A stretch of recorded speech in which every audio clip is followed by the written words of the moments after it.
The Village Schoolmaster by Oliver Goldsmith. It is today's presentation for BA Part 1st, MGS University.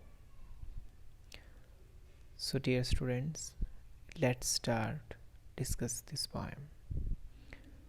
As its title indicate, The Village Schoolmaster, that this poem is about a schoolmaster and how he was and what was his characteristics, how he was is portrayed in this poem. So let's start reading this poem. The Village Schoolmaster is an extract from a long poem, The Deserted Village, written in 1770. This poem is written in a pastoral ballad tradition. Ballad, as you know, tells story in the form of poem. When a story is told through a poem, it is called ballad. And this poem portrays a school in village urban, and this master is supposed to be was. It's a portrait of Mr. Thomas Perry Pine, that was teacher for Oliver Goldsmith. So let's start reading the poem. The Village Schoolmaster. The opening line.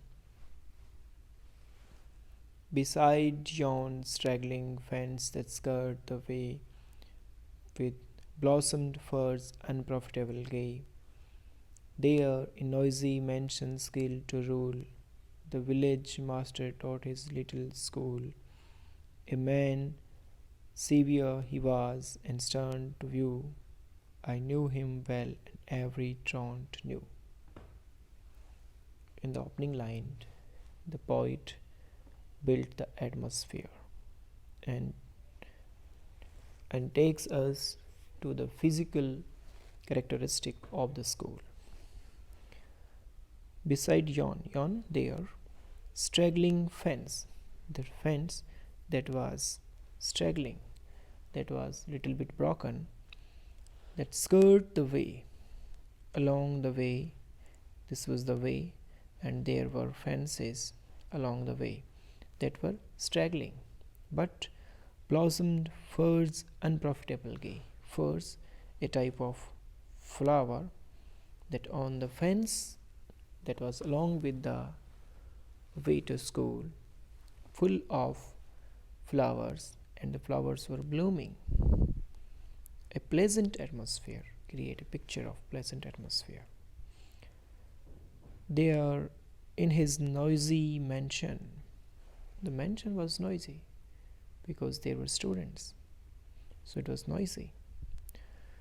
Skilled to rule, the village master taught his little school, and village master taught in this little school that how to rule, that how to learn, and taught many things to his students. Man severe he was and stern to view, I knew him well and every truant knew. Truant, the students who leaves class without permission, is truant. And the poet says that we all know the teacher very well, that he was very strict and very disciplinary. So in these lines, the poet takes us to in a building, in the school building, and tells us that how the teacher was looking. He was severe, stern, and strict. Next line. Well had the boarding tremblers learned to trace the day's disaster in his morning face. Full well they taught with counterfeit glee at all his jokes, for many a joke had he. Full well the busy whisper circling round conveyed the dismal tidings when he frowned. Yet he was kind, or if severe in aught, the love he bore, learning was in fault. How was the teacher? We had the boarding tremblers, the students who don't want to go to school, the fear to go to school. The day disaster is in his morning face, and his mood can be traced looking at his face. Full well they laughed with counterfeit glee at all his jokes, for many joke had he, and he was a man of humor. He was very humorous man. He's a man with humor. And he cracks joke to make laugh the students. But sometime the counterfeit glee, and this is a ironical statement or the humorous characteristic or humorous description of the teacher, that sometime there is counterfeit glee. That was no genuine joy. It was counterfeit. Full well the busy whisper circling round conveyed the dismal tiding when he frowned, and sometime when he was angry, full of anger, the students frightened because of his anger. Yet he was kind, though he was also a kind person. But the love he bore to learning was his fault, and he was haughty about his knowledge. So this teacher was a mixture of various characteristics. That he was kind, though he was strict, disciplined. Sometimes he became angry, and sometimes he cracks jokes to make laugh the students. And students were aware that how is the mood of their teacher. To love he bore to learning was in fault. The village all declared how much he knew, and in all the village there was admiration for the teacher, that he knew very well. But this line also indicates a irony. The village all declared how much he knew. How much he knew? How much was his knowledge? That is very that everyone was knew about this. It was certain he could write cipher to lands, he could measure terms and tides precise, and he knows some mathematical calculation also. He used to tell dates and times, tidings and seasons. Even the story ran that he could gaze in arguing to the parson on his skill, for even thou vanquished he could argue still. And there was capability also for the reason and logic.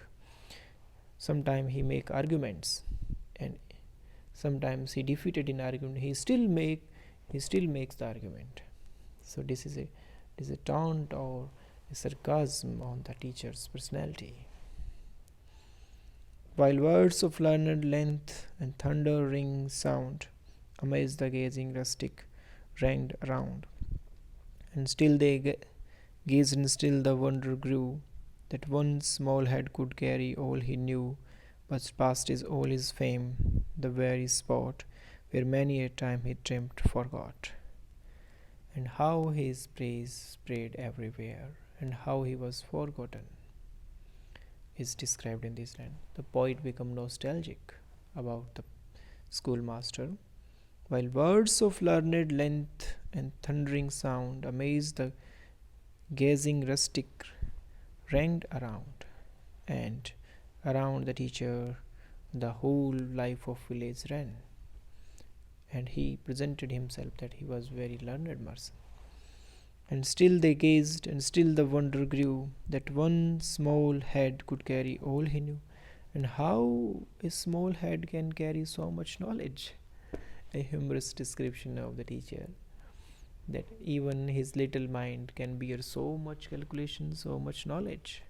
The villager and rustic people were amazed upon his capabilities. But past is all his fame. But everything is gone now.